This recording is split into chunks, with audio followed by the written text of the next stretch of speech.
Hello friends, today we're going to be talking about the subject of immunity, and it's not what you have in mind.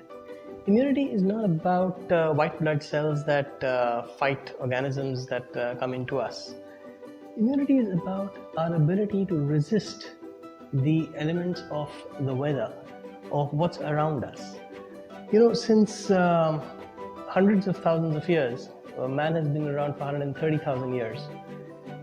We have developed an energy field around us which takes care of all the contamination from the environment that comes towards us. And if we are able to make this energy field robust, then we are immune to all the aspects of the weather which may cause us harm.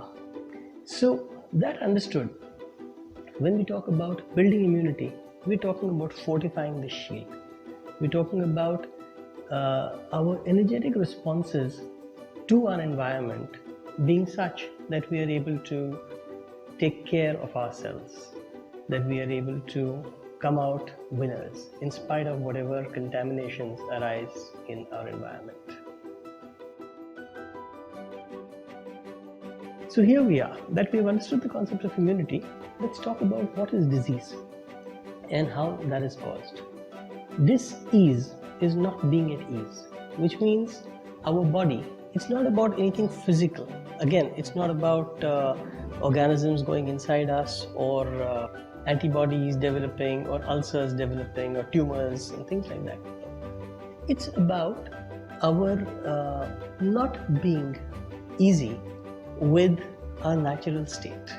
Our natural state is one of communion with the universal energy.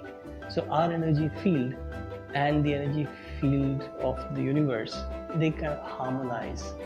And therefore, just like the waves are part of the ocean, although they may look different, we are part of the universal energy, though we may look different. It's our egos that make us look different. But that difference, when our ego accentuates it a lot, it becomes a disease, because then we're not in that state of oneness and we're not at ease.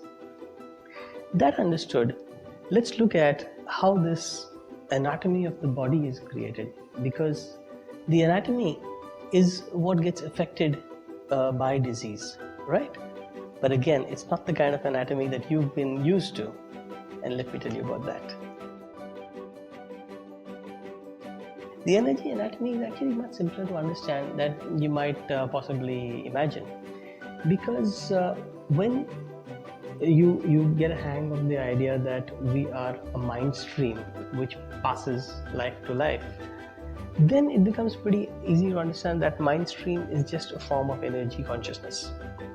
And within that, it's got trails of our habit patterns, which in Sanskrit are called karma. And those patterns then repeat in subsequent lifetimes.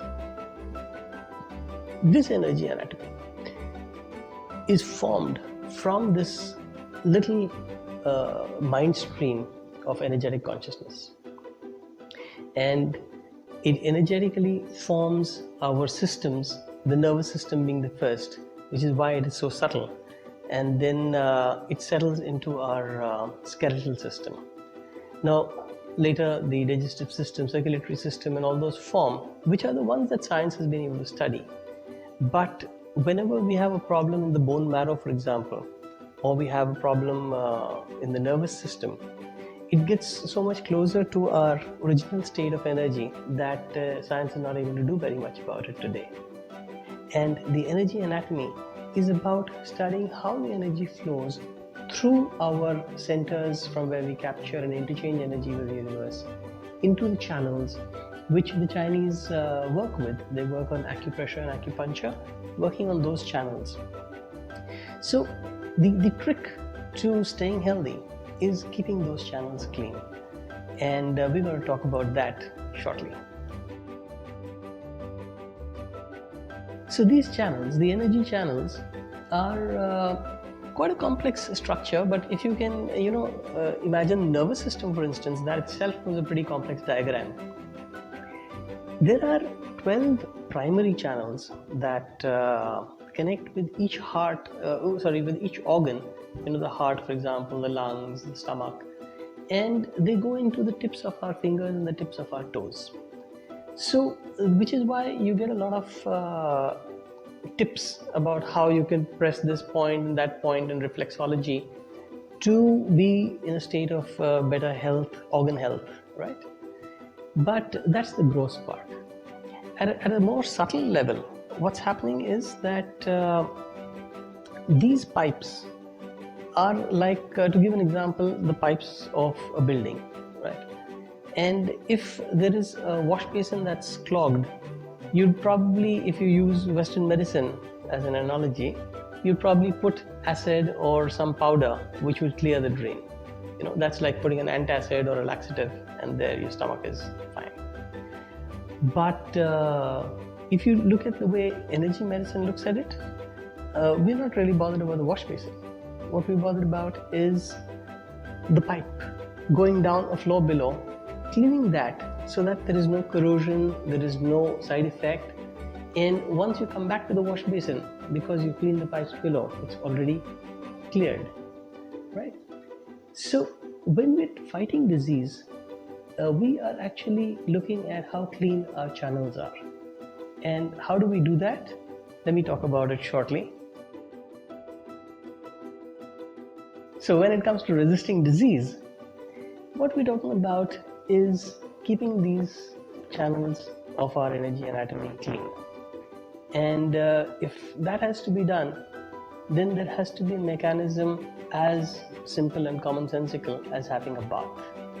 Now, 4,000 to 5,000 years ago, when meditators in the Orient discovered that they had these channels, and they discovered it purely by meditating within themselves. That's where their inner power was so strong. They discovered that you could follow the breath through the meditative process and then see how that transfers or alchemizes itself into your energy. And that's called Qi in Chinese. It's called Qi in Japanese, Prana in Sanskrit. Now, this Qi, when you work with it, is something, the Chinese word is called Qigong. So that's something that helps you cultivate that energy and use that for your betterment, for your strengthening of systems and for your development of immunity. So when you're talking about an internal bath, you're talking about a Qigong practice. And it could be really powerful because it's as powerful as an external bath is to keeping the visible germs away. That's why we brush our teeth, that's why we have a bath, that's why we have all these advertisements with these animations of all the germs, so that we get a visual idea that, all right, there is contamination. But what about the energetic contamination, the one that we can't see? That's the contamination that's so subtle that it goes into you, and you really don't know what to do about it unless you have been practicing Qigong. So how do we build our immunity using Qigong? Let me tell you about that. So building immunity using Qigong means that what we're going to do is we're going to clean our channels, right? It's a process that involves visualization. It's a process that involves the harmonization of your respiration, of your movements, because it's virtually a meditation in movement, and your energy. Now your energy, while we can feel the energy, and as we start working together, you would be able to feel it instantly.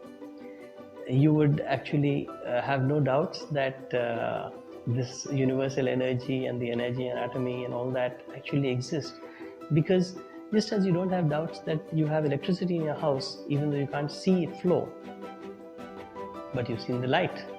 Likewise, when you've felt the energy, there is going to be no doubt about it, the fact that all this is interconnected and it works. We're going to use visualization to direct this energy, to guide this energy.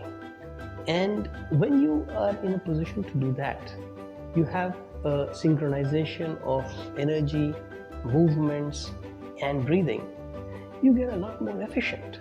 So not only will you get more resistant, more immune to external contaminations, you will also get more effective in doing things with a harmony. And that's really useful for doing more in less time. As a matter of fact, there's no concept of time. It's only energy. Time is external to you. You can't manage it. Energy is what's inside you, and that's what you're going to learn to manage. So I look forward to seeing you in the program and exploring how you could build your immunity right now, right here, where you are.